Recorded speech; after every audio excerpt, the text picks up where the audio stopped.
اعوذ باللہ من الشیطان الرجیم بسم اللہ الرحمن الرحیم یا ایہا الذین آمنوا اے ایمان والو انفقوا تم خرچ کرو من طیبات ما کسبتم اپنی کمائی میں سے عمدہ مال کو ومما اخرجنا اور اس میں سے عمدہ مال کو جو ہم نے نکالا ہے پیدا کیا ہے لکم تمہارے لیے من الارض زمین سے اپنی کمائی میں سے عمدہ مال خرچ کرو اور زمین کی پیداوار میں سے بھی عمدہ خرچ کرو ولا تیمموا الخبیث منہ تنفقون اور اس مال میں سے ناکارہ کا قصد نہ کرو تنفقون کہ تم خرچ کرو اس مال میں سے ناکارہ بیکار مال کا وہ خرچ کرنے کا ارادہ نہ کرو وَلَسْتُمْ بِآخِذِيهِ آیت نمبر 267 وَلَسْتُمْ بِآخِذِيهِ إِلَّا أَن تُغْمِضُوا فِيهِ جبکہ تم اس ناکارہ مال کو خود نہیں لیتے إِلَّا أَن تُغْمِضُوا فِيهِ مگر یہ کہ تم اس میں چشم پوشی کر لو وَاعْلَمُوا اور جان لو ان اللہ غنی حمید کہ بے شک اللہ تبارک و تعالی مستغنی ہے حمید اور تعریف والا ہے۔ اس سے پہلے رکوع میں بھی اللہ کے راستے میں خرچ کرنے کا ذکر تھا اور کون سا صدقہ مقبول ہے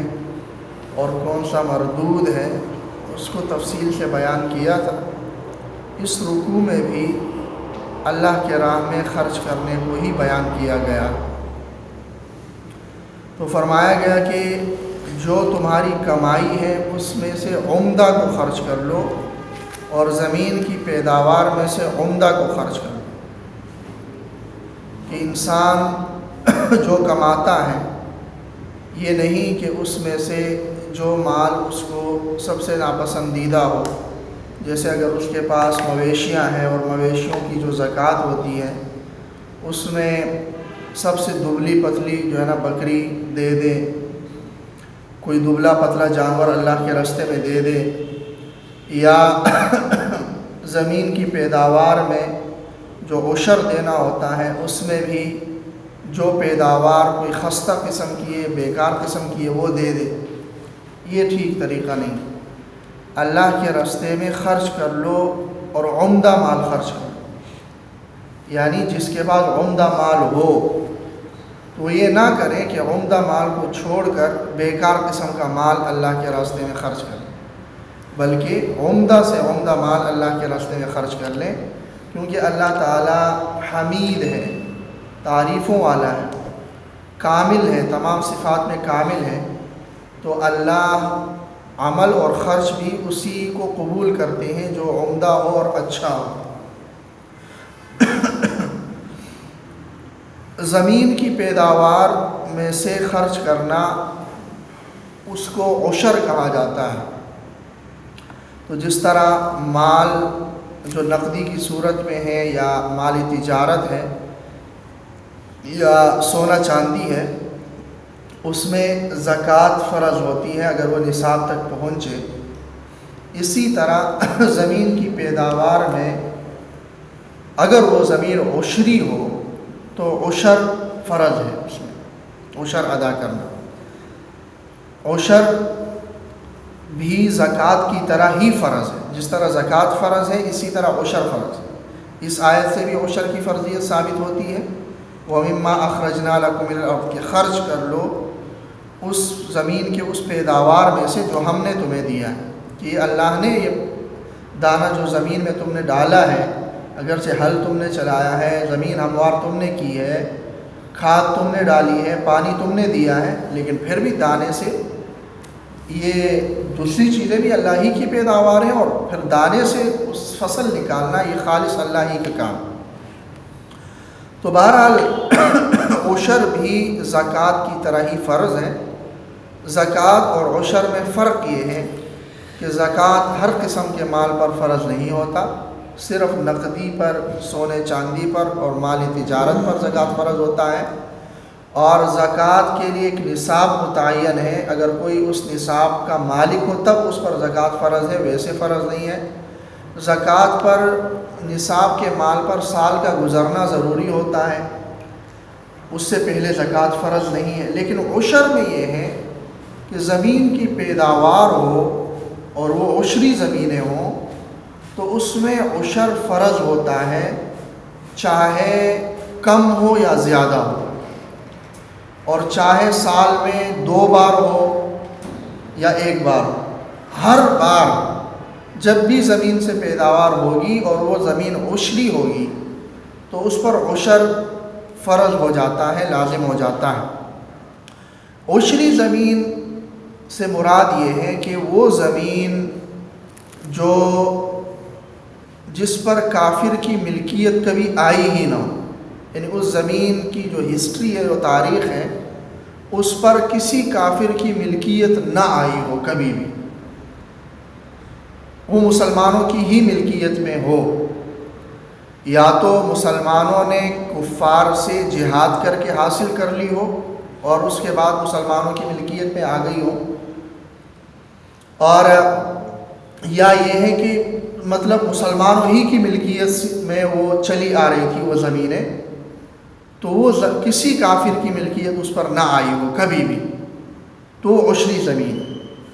اور اگر کسی کافر کی ملکیت اس میں آ گئی ہو بیچ میں، اگرچہ ابھی وہ مسلمان کی ملکیت میں ہیں، لیکن کوئی ایسا وقت گزرا ہے جب یہ زمین کافر کی ملکیت میں تھی، تو وہ پھر عشری زمین نہیں ہے، اس پر پھر عشر فرض اور واجب نہیں ہے۔ اور اگر کوئی زمین ایسی ہے کہ اس کے بارے میں معلوم نہیں ہے کہ یہ کبھی کافر کی ملکیت میں آئی یا نہیں ہے، تو ابھی دیکھا جائے گا کہ وہ کس کی ملکیت میں ہے۔ اگر مسلمان کی ملکیت میں ہے تو اس پر عشر ہے، اگر مسلمان کافر کی ملکیت میں ہے تو اس پر عشر نہیں۔ تو جو کافر کی ملکیت میں کبھی رہی ہو یا موجودہ کافر کی ملکیت میں ہو، اس زمین پر عشر فرض نہیں ہے، کیونکہ عشر عبادت مالی ہے، مالی عبادت، اور عبادت کا اہل صرف مسلمان ہی ہے، کافر نہیں۔ تو اگر کبھی وہ کافر کی ملکیت میں رہی ہو، اور یا یہ ہے کہ ابھی وہ کافر کی ملکیت میں ہو، تو وہ عشری زمین نہیں ہے، وہ خراجی زمین ہے۔ خراجی زمین جب اسلامی سلطنت قائم ہوتی ہے تو اسلامی حکومت خراجی زمینوں سے خراج وصول کرتی ہے، وہ محض ایک ٹیکس ہوتا ہے۔ عشر ٹیکس بھی ہے لیکن ساتھ میں عبادت بھی ہے، کیونکہ یہ عشر وصول کرنا، زکوٰۃ وصول کرنا، خراج وصول کرنا، یہ حکومت کی ذمہ داری ہے، یہ کسی فرد کا کام ہے ہی نہیں کہ وہ کسی کو زکوٰۃ ادا کرے، یہ حکومت کی ذمہ داری ہے۔ حکومت ان کے جمع کرنے کے لیے افراد متعین کرتی ہے، اور وہ افراد تمام لوگوں کے پاس جاتے ہیں اور وہاں سے زکوٰۃ وصول کرتے ہیں، عشر وصول کرتے ہیں، جزیہ والوں سے جزیہ وصول کرتے ہیں، اور وہ بیت المال میں جمع ہوتا ہے، اور پھر اس کے جو مستحقین ہیں ان مستحقین تک حکومت پہنچاتی ہے۔ یہ حکومت کی ذمہ داری ہے۔ جیسے امامت کروانا یہ حکومتی نمائندے کی ذمہ داری ہے، جمعہ پڑھانا حکومتی نمائندے کی ذمہ داری ہے، عید پڑھانا حکومتی نمائندے کی ذمہ داری ہے۔ لیکن چونکہ زمانہ جیسے گزرتا گیا، یہ ہوا کہ جو حکومتی نمائندے تھے وہ دین سے دور ہوتے گئے، دینی تعلیمات سے دور ہوتے گئے، وہ اس قابل ہی نہیں رہے کہ وہ امامت کروا سکے یا جمعہ قائم کروا سکے یا عیدین قائم کروا سکے، یا تو پھر یہی ہوا کہ ان احکام کو معطل کرنے کے بجائے علماء کرام نے انہیں جو اہل لوگ ہیں ان کے سپرد کر دیا اور ان کے ذمہ کام لگا دیے گئے۔ تو بہرحال یہ خراجی زمین میں یہ ہوتا ہے کہ حکومت جو بھی متعین کرتی ہے ان پر مقرر کرتی ہے، یہاں اس کے پیداوار کی اتنے پرسنٹ انہیں حکومت کو دینا ہے، وہ حکومت کی ثوابدید پر ہے کہ وہ جتنا ان سے لے لے۔ اگر حکومت نہیں لے رہی تو عشر اس پر نہیں ہے، خراجی زمین پر عشر نہیں ہے۔ ہاں جو عشری زمین ہوگی اس پر پھر عشر ادا کرنا لازم ہے،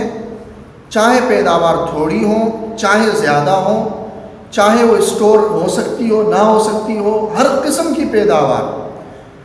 زمین سے جو پیداوار آتی ہیں، چاہے وہ شہد کی صورت میں ہو چاہے عام فصل کی صورت میں ہو، ٹماٹر ہو پیاز ہو جو بھی ہو،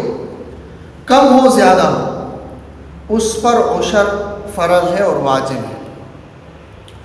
اگر وہ زمینیں ایسی ہیں کہ وہ جس پانی سے سیراب کی جاتی ہے اس پانی کا اس زمین تک پہنچنے میں کوئی محنت مشقت صرف نہیں ہو رہی، بغیر محنت مشقت کے اور بغیر پیسہ لگائے وہ زمین میں وہ پانی آ رہا ہے، تو اس زمین پر عشر ہے، یعنی 10% اس پیداوار کا 10% ادا کرنا۔ 10 کلو ہے تو 1 کلو ادا کرنا، یہ وہاں پر لازم ہے۔ لیکن اگر وہ زمین ایسی ہے کہ وہاں اس کو سیرابی میں اگر خرچہ لگ رہا ہے اور پیسے لگ رہے ہیں، چاہے وہ ٹیوب ویل کی صورت میں آپ نے پیسے لگا کر وہ لگا لیا ہے، یا کہیں سے پانی جو آپ لا رہے ہیں اس کا آپ ٹیکس یا پیسہ دے رہے ہیں، اس کی صورت میں آپ کا پیسہ لگ رہا ہے اس کے سیرابی میں، تو اس میں نصف عشر ہے، یعنی 5واں حصہ، اس کی پیداوار کا 5واں حصہ دینا لازم ہوتا ہے۔ اب بارش کے پانی سے اگر زمین سیراب ہو رہی ہے، یا کوئی نہر ہے یا چشمہ ہے کہ جس پر کوئی پیسہ نہیں ہے، اس کے پانی سے زمین کو آپ سیراب کر رہے ہیں، تو اس پر آپ کو 10% دینا ہوگا اس کی پیداوار۔ لیکن اگر زمین بارش کے پانی سے یا اس طرح کے فری پانی سے سیراب نہیں ہو رہی، بلکہ اس میں آپ کا کچھ خرچہ لگ رہا ہے، چاہے کم ہو یا زیادہ ہو، کوئی خرچہ لگ رہا ہے، تو اس صورت میں اس کی پیداوار پر نصف عشر ہوتا ہے، یعنی کل پیداوار کا 5واں حصہ کل پیداوار کا 5واں حصہ دینا آپ پر فرض ہوتا ہے اور لازم ہوتا ہے۔ یہ عشر ہے اور یہ دینا ضروری ہے۔ ہاں زمین کی وہ پیداوار جو خود رو ہو اور اس کی کوئی قیمت نہ ہو،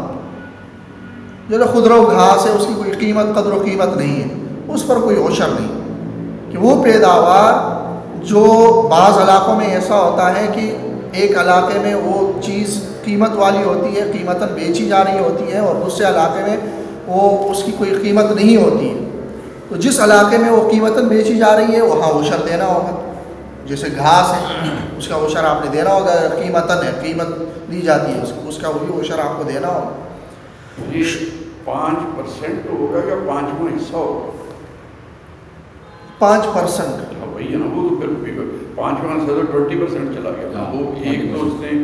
بھی خرچہ کیا، اس کے بعد 20% وہ زیادہ بن جاتا ہے۔ جی اچھا، مطلب ہاں نصف عشر یعنی 5% دینا ہوگا، اور عشر میں یہ ہے کہ 10% اس کی پیداوار کا دینا ہوگا۔ شہد کے اندر البتہ یہ ہے کہ جو شہد ایسا ہے کہ وہ فارمی نہیں ہے، جیسے دیہاتوں میں پہاڑوں میں کہیں لگ گیا ہے، یا اس میں تو بلا اختلاف یہ ہے کہ عشر ہی دینا ہے اس کا، لیکن جو فارمی شہد ہے اس میں بھی زیادہ تر علماء کا یہی فتویٰ ہے کہ اس میں بھی عشر ہی دینا ہے، اگرچہ اس میں آپ کا خرچہ لگ رہا ہے، وہ آپ کی مشقت اور خرچہ جتنا بھی لگ رہا ہے فارمی شہد، اس میں بھی عشر ہی دینا ہوگا۔ بعض علماء نے اگرچہ اس میں نصف عشر کا قول کیا ہے، اس سے عشری زمینوں میں جہاں پر خرچہ لگتا ہے اس پر قیاس کرتے ہوئے، لیکن یہ کہ احادیث میں شہد کے حوالے سے عشر کا ہی حکم ہے، نصف عشر کا حکم نہیں ہے، تو اسی لیے مطلقاً اس میں بھی شہد میں مطلقاً عشر دینا ہوگا۔ تو بہرحال یہ حکم وَمِمَّا أَخْرَجْنَا لَكُم مِّنَ الْأَرْضِ سے بھی ثابت ہوتا ہے، اور سورہ انعام میں بھی ایک آیت ہے وَآتُوا حَقَّهُ يَوْمَ حَصَادِهِ، کہ اس فصل کا حق ادا کرو یوم حصادی، اس کے کٹنے کے دن، کہ جس دن آپ نے فصل کاٹی اور پیداوار کو کر لی، اس فصل کے کٹنے کے دن اس کا حق ادا کر لو۔ اس آیت سے بھی عشر کا وجوب اور فرضیت ثابت ہوتی ہے، اور مزید تفصیلیں احادیث کے اندر بھی موجود ہیں. تو عشر ادا کرتے وقت بھی ایسا نہیں ہونا چاہیے کہ جو پیداوار ہے اس میں سے جو سب سے ناکارہ قسم کی پیداوار ہے وہ دے دیں. زکوٰۃ میں بھی اور دوسرے صدقات میں بھی. ہاں اگر کوئی شخص ایسا ہے کہ جس کے پاس مال ہی سارا ناکارہ ہے تو یہ معنی نہیں ہے کہ اگر وہ ناکارہ دے گا تو اس کو ثواب نہیں ملے گا. ثواب اس کو ملے گا کیونکہ اس کے پاس عمدہ مال ہے ہی نہیں. یہ تب ہے کہ اس کے پاس عمدہ مال بھی ہو لیکن وہ ادا کر رہے ہیں اللہ کے راہ میں ناکارہ اس میں سے, تو یہ غلط ہے. اگر دونوں ہی طرح کا ہو, عمدہ بھی ہو کہ دونوں ہی, تو پھر عمدہ ادا کر لیں. ہاں یہ بھی ممکن ہے, یہ کر سکتا ہے کہ عمدہ اور وہ دونوں ہیں تو دونوں مکس ادا کر لیں, لیکن زیادہ بہتر یہی ہے کہ اللہ کے راستے میں دینا ہے تو عمدہ ہی ادا کر لیں. ولا تیمموا الخبیث منہ, اور اس مال میں سے ناکارہ مال کے ادا کرنے کا, خرچ کرنے کا کی نیت نہ کرو کہ اللہ کے راستے میں ناکارہ دے دو, جبکہ تمہاری اپنی حالت یہ ہے کہ وَلَسْتُمْ بِآخِذِهِ, اگر کوئی تمہیں ناکارہ قسم کا مال دے دے تو تم خوشی سے اس کو نہیں لیتے ہو. ہاں چشم پوشی کر لی تو الگ بات, الا ان تغمضوا فیہ, الا ہے کہ تم اس میں چشم پوشی کرو, چشم پوشی کر لی تو الگ, لیکن خوشی سے تم ناکارہ مال خود نہیں لیتے تو اللہ کے لیے کیوں دیتے ہو. اور جان لو کہ اللہ مستغنی ہے, اللہ کو کوئی ضرورت نہیں ہے کہ گویا تم ناکارہ مال دے کر گویا اللہ کو ضرورت مند سمجھ کر, جس طرح ایک ضرورت مند ہے اس کو آپ نے کچھ تھوڑا سا دے دیا, اس طرح نہیں. اللہ تبارک و تعالی مستغنی, اللہ کو ضرورت نہیں ہے.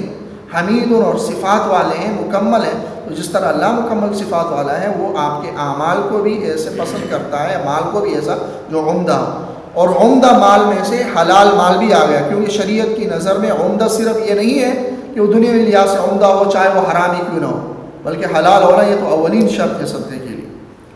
اللہ تعالیٰ عمل کی توفیق نصیب. سبحانک اللہم و بحمدک اشہد ان لا الہ الا انت استغفرک و اتوب الیک.